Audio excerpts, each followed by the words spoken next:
So, our nervous system relationships. Let's take in some of these questions. Don't have to answer all of them. It's just about hearing them and dropping them down inside if it feels okay to do that. So, what role did you take on in your family?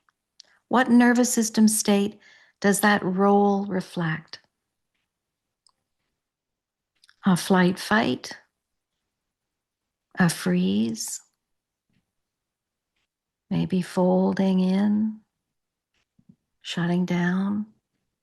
Maybe there was some nice flock energy in different places in your life, maybe at school, maybe with one parent, maybe with a relative, an aunt or an uncle. And how did this role or this way of being help you to survive?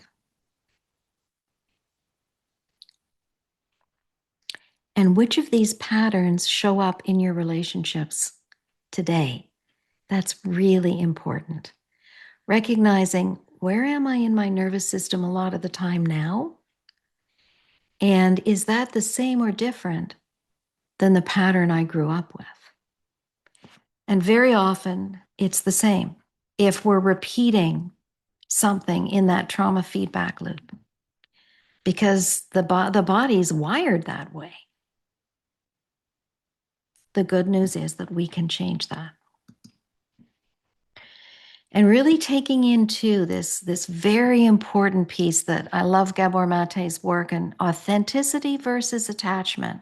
So we'll dig into this a lot more in other things that we do together.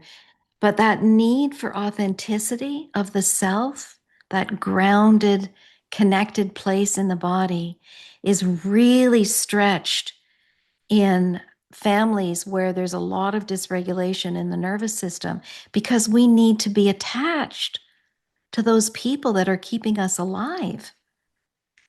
And therein lies a lot of traumatic tension and appeasement. And it's a difficult pattern to break because there will be a lot of resistance. And that's where we really need the support of our group, right? Because it starts to question, who is the authentic me? How do I get out of these old neural patterns when I'm so used to pleasing and hiding and accommodating? And it can feel like a life threat to change that. And yet, paradoxically, that's often what we need to do in order to move into more safety and grounding and away from addiction. So here's this trauma feedback loop, right? And when processing moves too fast in a situation where you're not allowing yourself to have that phased approach of slowing things down and finding grounding and anchoring first, then people will start flooding and dissociating and feeling mixed up in terms of cognition and really escalating emotionally or shutting down. So when there's too much stimulation without safety. And then what we want to do for ourselves, and if some of you are also clinicians or coaches, we want to slow the process down before we overwhelm, right? And orient back to the present moment, back to grounding, back to titrating. And that's a lot of the work that is required, is learning how to do that in your nervous system.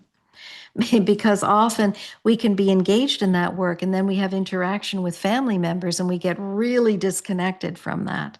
So it's learning how to stay more and more and come into more and more a place of grounding and not getting completely dysregulated by interactions from others. So we want to move beyond this kind of dorsal shutdown state of survival. And just noticing, is that a really familiar place in your body? And did you grow up in that?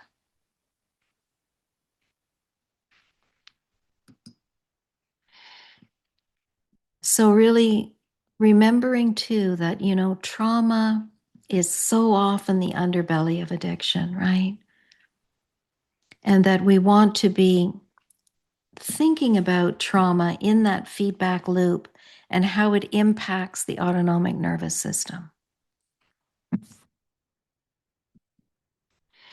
And we also want to embrace and bring in any healing group that we're doing, that trauma-informed therapy is for people that are also stuck in patterns of abusing themselves and other people. So much of the trauma work that we do is focused on the survivor and the victim. But it's very important to recognize that folks who end up hurting other people were hurt. They were hurt too. And as long as we create safe enough containers, it's very important to work with people that are stuck in fight. Very important, because it's a two-way street, right?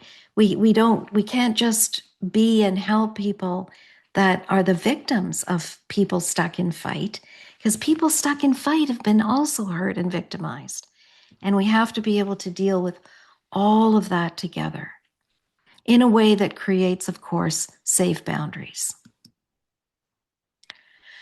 So, as we go through and we think about family nervous systems, intergenerational trauma, we want to really acknowledge triggers, right? Triggers are these places that are like reminders of wounds that are carried somatically in the body. And it's easy to see them as horrible and want to just get rid of them. But from a really somatic point of view, triggers are like lost parts of ourselves, lost experiences that are roaming around in our psyche that get activated by different things happening to us. And they really are the body's way of letting us know, oh, there's a really painful, wounded place there. And it needs to be reclaimed and integrated in order to be able to really heal.